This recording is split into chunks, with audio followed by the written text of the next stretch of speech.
Hey, what's up, everybody? Welcome into the show. Yet another episode of Crushing Fantasy Football. I am Bryce Lockridge, your host of the show.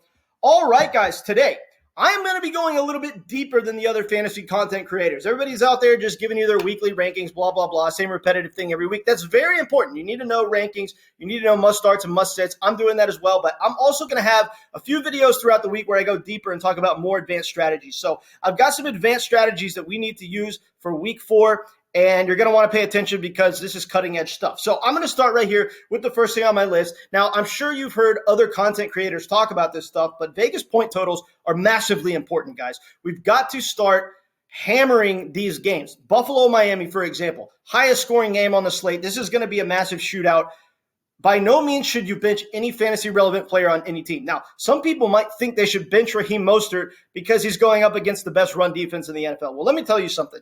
The Buffalo defense is going to drop some of their defenders back to account for covering Tyreek Hill and Jalen Waddle because you have to come in with an approach of not letting those guys beat you. That's going to leave lighter boxes for Raheem Mostert. So that nasty Buffalo Bills run defense is not going to be as good against Raheem Mostert and Devon Achane this week. First of all, because they haven't faced a running back duo this fast, because a running back duo this fast has pretty much never existed.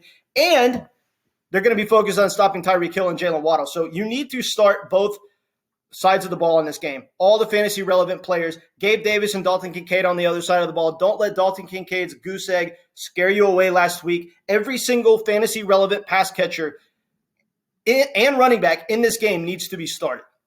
Okay, next on my list is I have some defensive streaming options for you because we have got to start streaming at defense from now on. Defense is not a consistent or reliable position in fantasy. It's just not. So I recommend streaming a defense unless maybe you have one of the top 1, 2, or 3 defenses that's really that good every single week. You ultimately want to stream a defense because the matchup is more important than the actual defense itself. So Bengals versus Tennessee this week. Bengals defense is probably on the waiver wire. Grab them. Get used to streaming a defense from here on out because that's what we're going to be doing. That's what I want most of my listeners to do. Jacksonville versus Atlanta. Smash matchup for Jacksonville. I think the Jaguars defense is going to go off in this game. So start them with confidence. So those 2 streaming options are what I recommend this week. And from here on out, stream defenses, play the matchup. No, not enough people talk about that. You've got to be streaming a defense. It's by far and away the most effective thing that you can do.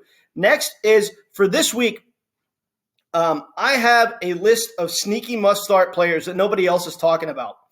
And a lot of them are in the high implied point total game. So I've got Gabe Davis, Quentin Johnston, Jacoby Myers, and Jordan Addison. These 4 guys, they're sneaky plays that are going to have a huge week, right? Gabe Davis goes off in shootout games.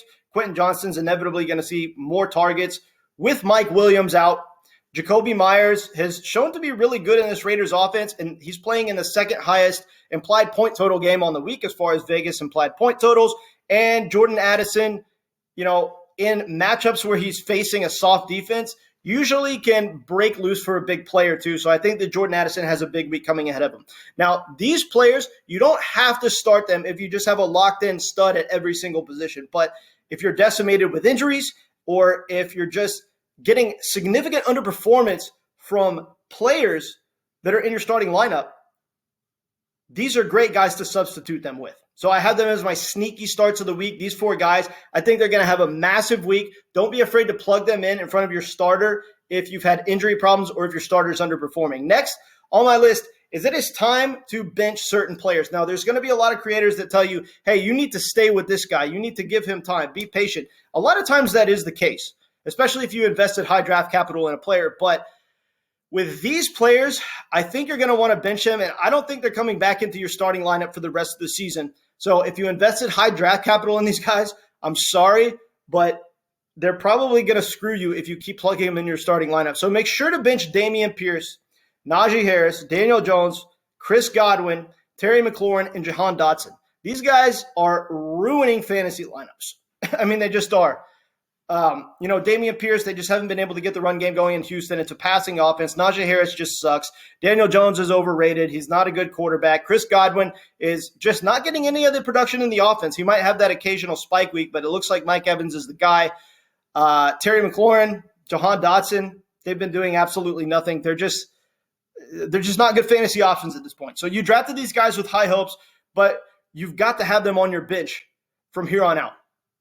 And then when it comes to a quarterback strategy, I think what we're going to want to do with our quarterbacks from now on is, yes, the top of the line quarterbacks are locked in, must start players. But for leagues of, 10 players, 12 players, maybe even 14-man leagues, sometimes it's harder to have that set it and forget it quarterback because, right now in fantasy, there's only about 7 quarterbacks that are just like, you got to start that guy. So don't be afraid to start playing matchups at the quarterback position. If you're in a deeper league, if you don't have a stud quarterback, if you have somebody like Dak Prescott who's been underperforming, or Trevor Lawrence who's been underperforming, do not be afraid to stream a quarterback. Nobody's going to tell you to do it because it's not consensus. Oh, you drafted Trevor Lawrence, you have to play him. Now, I do like Trevor Lawrence this week, but I'm just saying in general, if you're getting significant underperformance from your quarterback position, don't be afraid to stream quarterbacks off the waiver wire that have good matchups. All right? And the next and final thing on my list that I want to talk about is trade strategy. Now, we are entering week 4 of the fantasy football season. I always tell people that weeks 1, 2, and 3 are the best weeks to trade in fantasy football, right? And this is very much because these are the biggest overreaction weeks. So our trading strategy has to change from here on out. From now on, people aren't as reactionary, right? Because they've seen a little bit of a sample size. So, if their players had 2 good games out of their first 3 games and they come out and bust, they're still going to be less likely to sell them. So it's harder to manipulate the trade market this time of year. But what you want to do is you essentially want to look at a player's roster and first look at what they need, because you can't just think about yourself first when it comes to a trade. You've got to think about what's going to sucker this guy in, right? What position does he need? Does he need a running back, a wide receiver, a tight end, a quarterback, right? Maybe you have a ridiculous defense and they've been getting negative points from their defense. Whatever it may be, look at what they need first before thinking about what you need, right? You already know what you need. So what does this player need? Okay. And then think about, what player do I have either on my starting lineup or on my bench that looks like they're an answer to their problem? Because you don't want to trade away players that you think are going to go off, but players that there's hype around that you think, man, this guy's just really legitimately not going to do anything, or maybe he's been doing well, but he's not going to continue to do well because you think it's a fluke. What does this player need, and what player can I give him that he thinks is going to go off for the rest of the season? And then use that for the biggest part of your trade bait, and then, maybe throw in something else. But don't do 3-for-1 trades. It makes you look desperate. Only do 2-for-1 trades if it makes sense, like if they need multiple positions. 1-for-1 trades are the most effective trades. A lot of people are just going to look at that trade calculator on ESPN because they're not sure about their own judgment. And if they see that the numbers are the same, like, 83 value, they are going to look at that and just take it to heart and be like, oh, okay, it's a good trade. So if you can put a trade together where the Watson trade analyzer, which is a joke to begin with, says that the trade is even, but you know that you're absolutely getting the good end of the trade, do that. It's actually very easy to do. I've played around with it a lot, and I've put together some ridiculous trade packages where the trade analyzer says it's a fair trade, but I know I'm getting the better deal. So manipulate the Watson trade analyzer if you can. It's a really good way to manipulate the trade market because it tricks your opponent into thinking they're getting something legit. So those are my advanced strategies going forward. I hope that these are things that you don't just hear from every other content creator, because my goal at Christian Fantasy Football here is to go deeper than everybody else, and I'm hoping that this video helped. If it did help, make sure to subscribe to the channel, drop a like on the video. If this video gets 200 likes, I'm about to really ramp up the content, but I need the likes from you guys. All right, appreciate it. Catch you later. Comment below.